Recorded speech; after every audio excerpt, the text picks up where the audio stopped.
I never thought my own son-in-law would humiliate me in front of hundreds of people, calling me just a mechanic. The worst part wasn't the insult. It was seeing my daughter pretend she didn't hear a word. But what they didn't know was that I was the only one who saw the fraud hiding behind his empire. And I was about to expose it. Hit subscribe if you believe life always finds a way to balance the scales, because this story proves it. I never thought the day would come when my own son-in-law would humiliate me in front of hundreds of people, laughing as he called me just a mechanic. The words cut deeper than I expected, not just because of the insult itself, but because of the silence that followed. The polite laughter, the murmurs of agreement from the crowd, and most of all, the blank, uncomfortable look on my daughter Emily's face. She didn't defend me. She didn't protest. She simply looked away, pretending she hadn't heard a word. That was the part that hurt the most. I had spent a lifetime building and fixing things, from engines to industrial machinery, quietly earning the respect of people who actually understood the work. Yet here I was, stripped down to a caricature, reduced to a punchline in my own daughter's new world. And the man doing it, Brandon Hale, my daughter's husband, was grinning like he had won the lottery. The gala was in full swing, a lavish celebration of his company's latest accomplishments, complete with champagne towers and glimmering chandeliers. I felt a chill as I watched him move among the guests, soaking in praise that was carefully manufactured, completely unearned. I had been invited, of course, but only because Emily insisted. "Dad, it will be fun," she had said.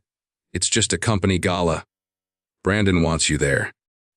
I should have seen the warning signs in her tone, the hesitation, the subtle distance in her voice. But I had wanted to believe that family would mean loyalty, that the past and the connection we shared would protect me. Now, I understood.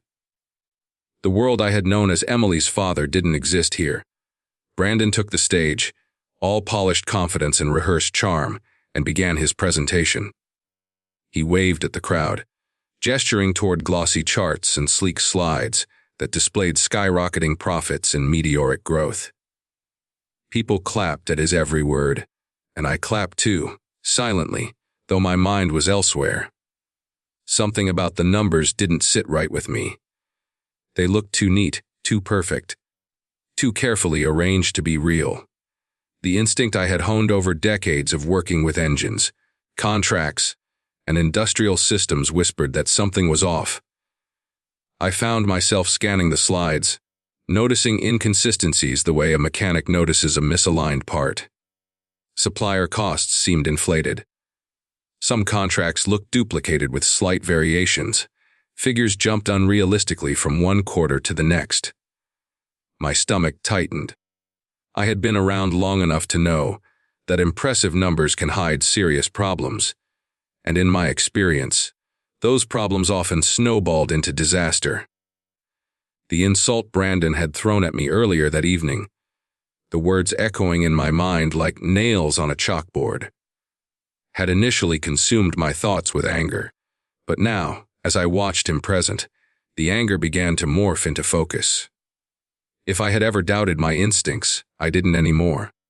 Something wasn't right in Brandon's empire, and I was the only one in that room who seemed capable of recognizing it. After the presentation, Brandon mingled effortlessly, shaking hands and posing for photographs, his smile broad and unshakable. Guests approached him with congratulations, unaware that every word he spoke carried the potential for disaster. I followed him through the crowd, observing silently, noting the inconsistencies in his conversation, the vague explanations of company growth, the overconfidence that disguised uncertainty. He was walking a fine line, and my years of experience told me he didn't even realize it. Later that evening, Emily tried to shield me from him, subtly nudging me toward the refreshments table. "Dad, don't take it personally," she whispered. Her voice trembled slightly, betraying the inner conflict I had already seen in her face. She wanted to defend her husband, but she also wanted to protect me from the public humiliation. I shook my head. It's not about taking it personally, Emily. It's about noticing when something isn't right. I didn't have the chance to explain further, because Brandon approached, his grin polite but sharp. "Henry," he said smoothly, "I'm glad you came tonight. It's important to celebrate growth and success, isn't it?" His tone was honeyed, but his eyes flickered for a brief second, almost like he sensed something but chose to ignore it. I nodded, keeping my tone calm. "It is. But growth doesn't always mean stability. Sometimes the numbers you show are only part of the picture." Brandon laughed lightly, brushing off my comment. "You've always been a bit cautious. Henry, that's your nature, isn't it?" He clapped me on the shoulder before moving on, leaving me with a mixture of irritation and a sharpening sense of purpose. That night, I couldn't sleep. I kept going over the numbers, the contracts, the invoices that Brandon had so carelessly displayed in his presentation. I thought about my years as a mechanic and industrial specialist, the systems I had fixed, the patterns I had recognized, the mistakes I had prevented. The realization hit me with clarity. I wasn't just witnessing a business presentation. I was witnessing a potential collapse, a house of cards teetering precariously under Brandon's hubris. The next morning, I decided to start quietly investigating. I called Tony, an old colleague from city maintenance and industrial projects, someone who had always shared my meticulous attention to detail. "Tony, I need your help," I said. "I think my son-in-law's company isn't what it seems. I've noticed irregularities that could mean serious trouble." Tony hesitated at first, then chuckled. "Henry, you never change." "All right, send me the files. I'll take a look." I began collecting documents during casual visits, always under the guise of helping Emily with home renovations. No one suspected me. I had been underestimated for decades, dismissed as someone who could only fix engines, and that very underestimation became my advantage. I pieced together invoices, contracts, supplier lists, and equipment specifications, scanning for inconsistencies. Hours turned into days, and the pattern became clear. Some suppliers didn't exist, contracts were duplicated with slight variations, and equipment listed as delivered was nowhere to be found. Brandon's perfect growth numbers were inflated, and his presentations were misleading. The fraud wasn't obvious to the casual observer, but to someone with hands-on experience in industrial systems, it was glaring. Emily still defended Brandon, sometimes gently, sometimes with frustration. "Dad, you're imagining things. Brandon's successful, and he's doing everything right." Her words stung, not because they were unkind, but because I saw the loyalty that blinded her. I didn't argue. Instead, I focused on collecting evidence, letting the discrepancies speak for themselves. By the end of the first week, I had enough information to feel confident that something was seriously wrong. I realized that if I acted carefully, I could expose the truth before anyone was hurt, or before Brandon had the chance to cover his tracks. It wasn't about revenge. It was about integrity, skill, and responsibility. And quietly, I began to form a plan, one that would not only vindicate me, but also protect everyone involved from the consequences of Brandon's deception. The gala insult, the laughter, and the betrayal had ignited a fire in me. I was no longer just the man Brandon had mocked. I was someone who could recognize patterns, uncover deception, and wield knowledge that he thought he could hide from the world. And the first step had already been taken. I was ready to uncover the truth, piece by piece, one careful investigation at a time. The memory of that gala lingered like a bitter taste in Henry's mouth, replaying every humiliating word Brandon had thrown at him. Just a mechanic. Brandon had sneered in front of all those people, as if every year of Henry's life had amounted to nothing. He could still hear the laughter of the guests, the forced smiles, the polite claps that masked disdain. His daughter, Emily, had sat frozen, avoiding his eyes, pretending she hadn't heard it. That was the part that hurt the most. Her silence, the subtle betrayal that cut sharper than any insult. But Henry wasn't one to let anger fester without purpose. He had spent his life learning, building, fixing things that most people didn't understand, and now, at 62, he felt a spark he hadn't felt in years: determination. If Brandon thought he was powerless, Henry planned to show him just how wrong he was. The next morning, Henry found himself in his garage, hands deep in grease and engine oil, working on a classic Mustang he had been restoring for months. There was comfort in routine, in the familiar hum of engines and the smell of motor oil, but his mind kept drifting back to the gala. He kept replaying the slides Brandon had shown during his presentation, the way numbers had been presented, all glossy charts and inflated profits. Something had felt off. To most, it looked like a booming empire, a man at the top of his game. To Henry, it looked sloppy, almost amateurish. He remembered the way Brandon had bragged about his company's rapid expansion, the $1 million contracts with local suppliers, the perfect audit reports. Something about it nagged at him, a small, instinctive twitch of the mind that only came from years of hands on work in systems where precision was everything. He had seen patterns like this before, and they usually ended badly. Greed, shortcuts, forged documents, or hidden liabilities. And somehow, he knew Brandon's empire had one of those problems. That evening, Henry dug through old connections, dialing numbers he hadn't touched in decades. There was Tony, an old colleague from the city maintenance division, who had worked on industrial equipment and government contracts alongside Henry. Tony answered on the second ring, his voice cautious but familiar. "Henry, is that you?" "It's me, Tony. Listen, I need your help. I think my son, in-law's company, it's not what it seems. I need eyes on some numbers, someone who knows what to look for." Tony paused, a faint laugh escaping. "Henry, you always were stubborn. All right, I'll take a look. Send me whatever you can." Within a few days, Henry had gathered spreadsheets, contract samples, and invoices that Brandon had left carelessly on his office desk during one of the family visits. He didn't even need permission. He had been visiting Emily under the pretext of helping her with home repairs. As he scanned the documents, his gut tightened.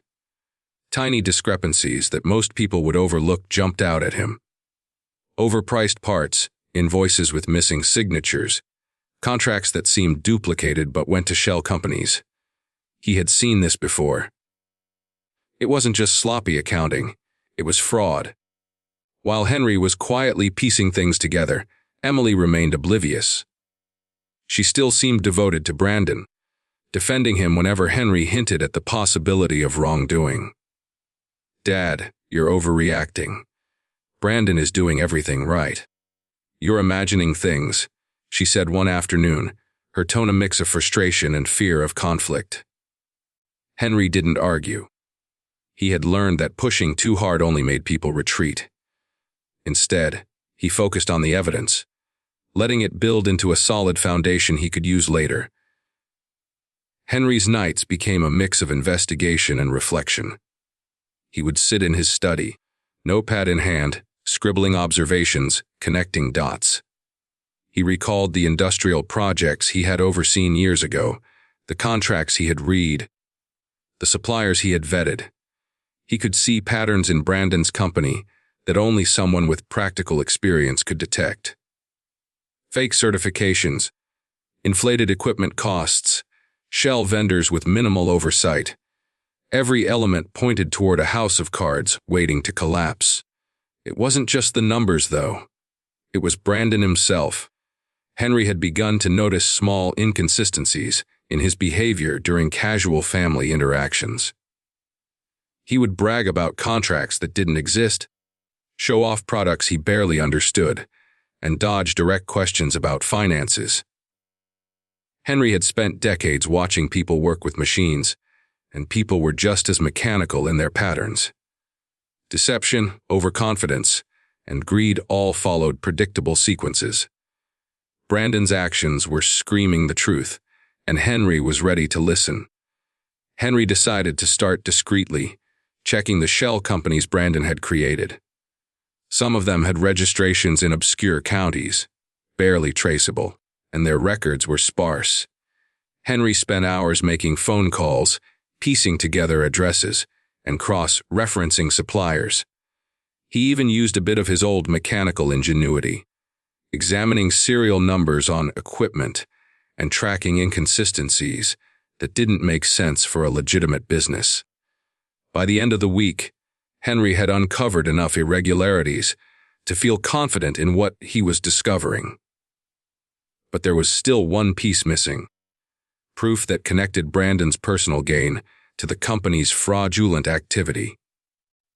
Henry realized he needed a source inside the company, someone brave enough to share confidential information without fear. He made a mental note of potential whistleblowers and quietly reached out to one of Brandon's longtime employees, a man who had grown suspicious of the CEO's sudden rise in wealth. Meanwhile, Emily's distance was beginning to weigh heavily on Henry. She didn't understand the stakes, the risk Brandon posed not just to investors, but potentially to the people using his products. She was blinded by loyalty, by love, and by the illusion of her husband's brilliance. Henry felt the old ache of disappointment, but he refused to let it cloud his judgment. This wasn't about revenge yet. It was about preventing a disaster. Henry's investigation led him to a shocking discovery. Some of Brandon's new products had undergone safety certification, processes that were completely fabricated. Equipment designed for commercial use had been tested only on paper, with no real oversight. Henry could already foresee the potential consequences: malfunctioning equipment in factories, serious injuries, even lawsuits that could destroy Brandon's empire. The urgency of the situation crystallized in Henry's mind. This was bigger than personal insult. It was about accountability. One evening, after a long day of research and phone calls, Henry sat alone in his garage. The Mustang's engine was quiet now, resting like a patient companion. He thought about the insult Brandon had thrown at him, about the laughter and the betrayal. But now he felt something stronger resolve. He wasn't just a retired mechanic. He was someone with knowledge, skill, and a sense of justice that refused to be ignored. Brandon's arrogance had blinded him, and Henry was ready to turn that oversight into leverage. Not for fame, but to do what was right. By the end of the second week, Henry had built a timeline connecting shell companies, falsified certifications, and inflated contracts. Every discovery made him more certain that exposing the truth would not only vindicate his reputation, but prevent Brandon from causing real harm. He had to be careful. Brandon was cunning and powerful, and a wrong move could backfire. But Henry felt confident that, armed with evidence and methodical planning, he could dismantle the facade that Brandon had so carefully constructed. Henry's mind returned to the gala, the insult still burning in memory. This time, he didn't feel anger. He felt opportunity. Brandon's empire was fragile, and his arrogance had left cracks everywhere. Henry wasn't just a mechanic. He was someone who understood systems, recognized deceit, and knew how to uncover hidden truths. The next move would be critical, but Henry was ready to step forward. The stage was set for a confrontation that no one at the gala could have anticipated, and Henry was preparing to use everything he had learned, every skill he had honed over a lifetime, to expose the man who had mocked him. Henry had always been careful, but the more he learned, the more he realized that caution alone wouldn't be enough.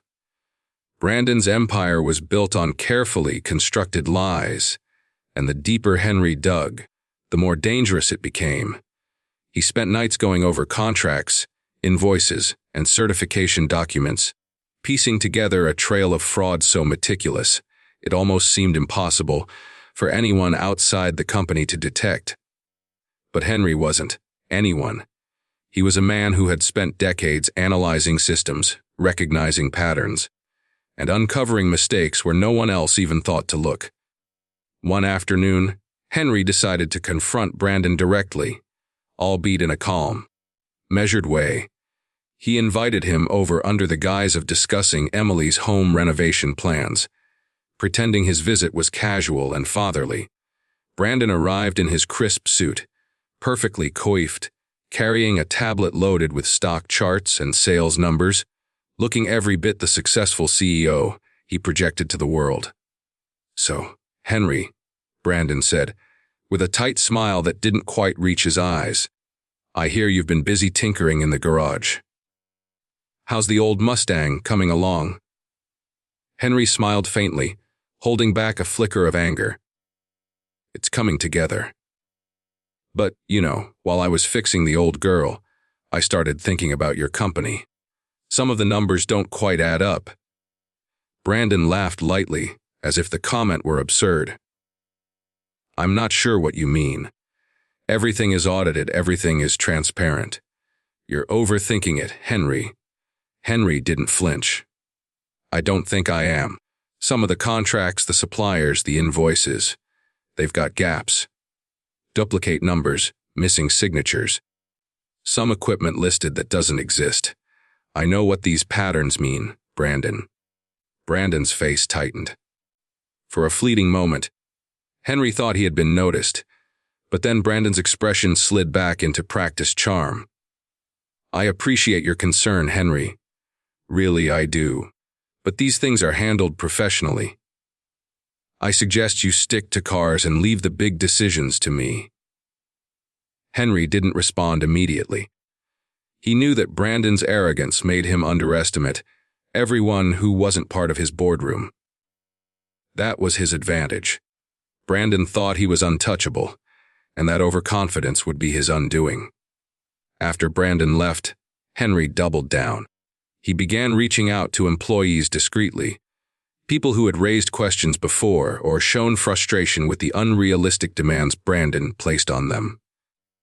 One by one, they provided pieces of the puzzle emails, confirming falsified certifications, photos of defective equipment, and notes about internal meetings where Brandon's lies were discussed. Each piece reinforced what Henry already suspected. The empire was a house of cards. Meanwhile, Emily's distance grew. She sensed her father's obsession and Brandon's growing hostility, and she struggled to reconcile the two sides. One evening, she cornered Henry in the kitchen. "Dad, I don't like this. You're turning everything into a battle. Brandon isn't a villain. He's my husband. Can't you just let it go?" Henry met her gaze, his expression wary but firm. "Emily, this isn't about anger or revenge. This is about safety, about truth. People are being put at risk. The products he's selling, the certifications he's faking, they could hurt someone. I can't just stand by." Tears welled in Emily's eyes. "But Dad, you're scaring me. What if he finds out what you're doing?" Henry placed a hand on hers, steady and reassuring. "I've been careful, Emily. I know what I'm doing. And I'm not doing this to hurt Brandon. I'm doing it to prevent harm." The tension between them didn't fully ease, but Emily reluctantly nodded, realizing that her father's concern wasn't born out of malice, but from experience, wisdom, and a deep sense of responsibility. As the days passed, Henry compiled evidence of documents, photos, emails, supplier invoices, and even recorded testimonies from employees who were willing to speak anonymously. He created a digital folder that mapped out the fraud, each file linked to another, forming an undeniable chain of evidence. The realization struck him that he now had enough to bring the entire empire crashing down, but timing and precision were crucial. One misstep, and Brandon would detect the trail, cover his tracks, and potentially destroy the evidence. Henry also noticed a pattern in Brandon's arrogance. He flaunted his wealth and success publicly, but relied heavily on the same inner circle of people to manage operations, people who were either intimidated by him or too eager to please. That centralization of knowledge was both a weakness and a vulnerability. It meant that a single well-placed revelation could create chaos, forcing Brandon into a corner where he could no longer hide. Henry began constructing a controlled plan for disclosure. He reached out to an old friend who now worked in investigative journalism, explaining the situation in careful, measured terms. The journalist, intrigued and cautious, agreed to meet. Henry knew that the timing would be critical. He needed the world to see the truth all at once, not in fragments that Brandon could manipulate. During this period, Brandon continued to flaunt his confidence publicly, oblivious to the scrutiny closing in around him. He made appearances at investor meetings, posted on social media, and hosted dinners with prospective clients, all the while unknowingly reinforcing the very gaps Henry intended to expose. Henry watched it unfold with a mixture of patience and anticipation. He wasn't acting out of revenge, he was acting out of principle. But the memory of the gala, of being humiliated as just a mechanic, fueled a quiet, burning determination. The breakthrough came one night when Henry uncovered documentation showing that Brandon had deliberately falsified safety certifications for a high-profile product set to be released the following week. The implications were staggering. If the product went to market without proper testing, it could cause serious harm and invite lawsuits that would destroy the company. Henry's pulse quickened. This wasn't just about humiliation anymore. It was about preventing disaster. He contacted the journalist immediately, arranging a discreet meeting. They agreed to synchronize the release of the information with the investor, briefing scheduled for next week, ensuring maximum impact and minimizing the possibility of cover-ups. Henry had worked meticulously to create an airtight case, complete with timelines, photographs, and internal communications that left no room for denial. As he left the meeting, Henry felt a mixture of exhaustion and resolve. The path ahead was dangerous, emotionally and practically. He knew Brandon would react, and he knew Emily might struggle even more as the confrontation approached. But for the first time since the gala, Henry felt a sense of control. He had taken the humiliation, the insult, and the betrayal, and transformed it into a plan that could correct a wrong and protect the innocent. Henry returned home that night, looking at Emily as she quietly sat on the sofa, still wary but listening. He didn't have all the answers yet, and the confrontation was looming, but he felt ready. The pieces were in place, and soon, Brandon's arrogance would meet the consequences it deserved. He had spent a lifetime being underestimated, dismissed, and overlooked. But now, the underestimated mechanic had become the strategist, the investigator, and the one person capable of revealing the truth. Henry's mind flashed again to the gala, the laughter, the sneer, the words that had stung. But this time, he didn't feel the old anger. He felt anticipation. Brandon had shown the world who he thought he was. Henry was ready to show them who he really was. Henry had been planning this moment for weeks, meticulously arranging every detail, timing every step. The gala had long faded from memory, but the sting of Brandon's insult still fueled a steady determination in him. Brandon believed he was untouchable, that his empire of lies would endure forever. Henry knew better. All it would take was the right moment, the right evidence, and the right audience. The night of Brandon's biggest investor event arrived. The hall was lavishly decorated, crystal chandeliers glinting over polished tables, catered with gourmet precision. Investors, journalists, and influential figures mingled, drinks in hand, smiles plastered across their faces. Brandon moved through the crowd like a king surveying his domain, oblivious to the storm about to descend. Henry watched from a discreet corner, calm but alert. He had arranged for the investigative journalist he had met weeks prior to receive a complete digital dossier, including photos, contracts, emails, and testimonies from employees willing to speak anonymously. The journalist had promised to verify every piece before publication, ensuring nothing could be dismissed as rumor or speculation. As Brandon took the stage to give his keynote, the room hushed. Investors leaned in, eager to hear the success story of the year. Brandon spoke with confidence, showcasing glossy slides of revenue growth, market share expansion, and projected profits.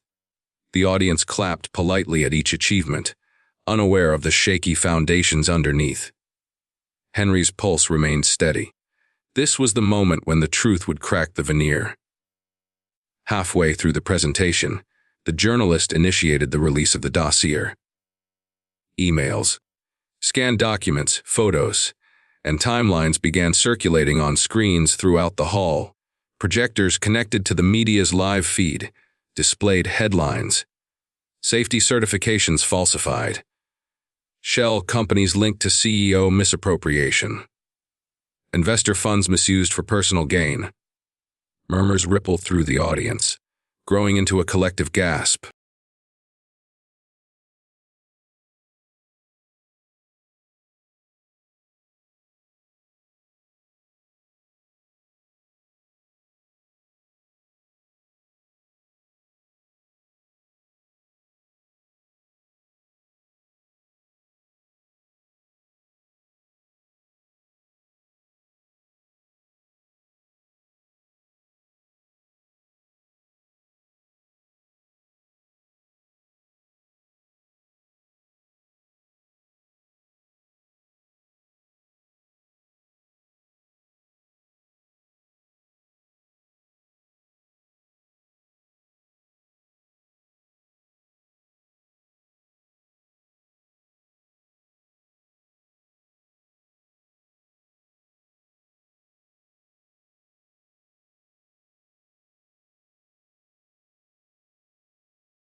Emily, still grappling with the betrayal, had begun to lean on her father for emotional support. She had spent the past weeks visiting courts, sitting in attorney offices, and processing the truth of her husband's actions. Henry had guided her patiently, explaining that her loyalty had been understandable but misplaced, and that what mattered now was ensuring that justice was served and lessons were learned. Their relationship, strained by Brandon's deception, began to heal. There was a renewed closeness between father and daughter, one built not only on shared experience but on mutual respect and understanding. Henry also found himself reflecting on his own life. For decades, he had been underestimated, dismissed as someone who could only fix cars or handle small things. But the events surrounding Brandon's empire had reaffirmed a truth Henry had always known deep down. Skill, experience, and knowledge were not measured by wealth or status. He had spent his life learning, observing, and mastering his craft, and those same abilities had enabled him to expose one of the most elaborate corporate frauds in the city. In his quiet moments, Henry realized that dignity and integrity were far more enduring than power or money. The media coverage, while intense, portrayed Henry in a respectful light. Journalists highlighted the stark contrast between Brandon's arrogance and Henry's quiet expertise. The story resonated with the public. A man who had been mocked and underestimated had used his skills to reveal the truth and protect countless people from harm. Henry became something of a local hero, not for wealth or fame, but for courage and diligence. Despite the attention, Henry remained humble. He returned to his garage most days, working on cars, reading blueprints, and mentoring young mechanics who admired his experience. Yet, something had changed within him. He no longer felt invisible or dismissed. The events had reaffirmed his self-worth. People now approached him with respect, seeking his advice not only on machinery, but on ethical dilemmas, problem-solving, and strategic thinking. He had become more than a mechanic.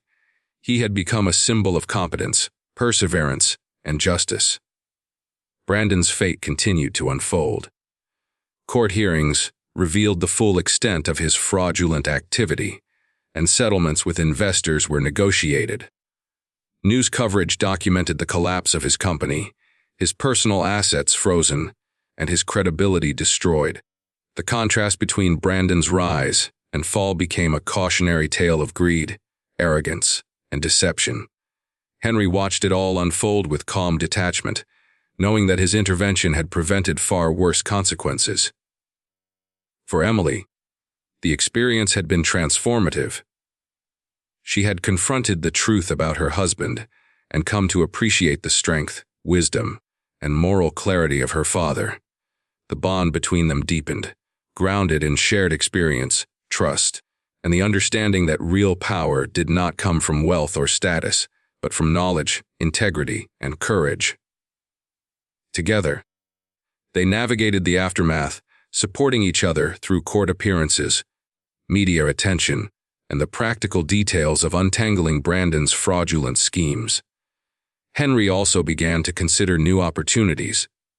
Word of his expertise in systems, logistics, and fraud detection had spread, and he was approached by companies seeking guidance on safety compliance, operational integrity, and ethical oversight. For the first time, Henry felt that his skills, long undervalued and overlooked, were recognized and respected on a broader scale. He began consulting, helping organizations prevent the very mistakes and deceptions he had uncovered in Brandon's company. It was a fulfilling way to apply his knowledge, ensuring that his experience continued to have a positive impact. The final closure came one quiet afternoon. Henry and Emily sat together on the porch, sipping coffee and watching the neighborhood settle into evening calm. Emily reached out and held her father's hand. "Dad, I don't think I ever truly realized how much you've always done," she said softly. "Not just for me, but for everyone who didn't see what was happening." Henry smiled, the weight of months of stress and tension finally lifting. You saw it when it mattered. That's what counts. We did the right thing, Emily. That's always what matters. The sun dipped low over the horizon, casting warm light across the yard. Henry looked out, feeling a profound sense of peace. He had taken the humiliation, the insult, and the betrayal and transformed it into justice, protection, and restoration.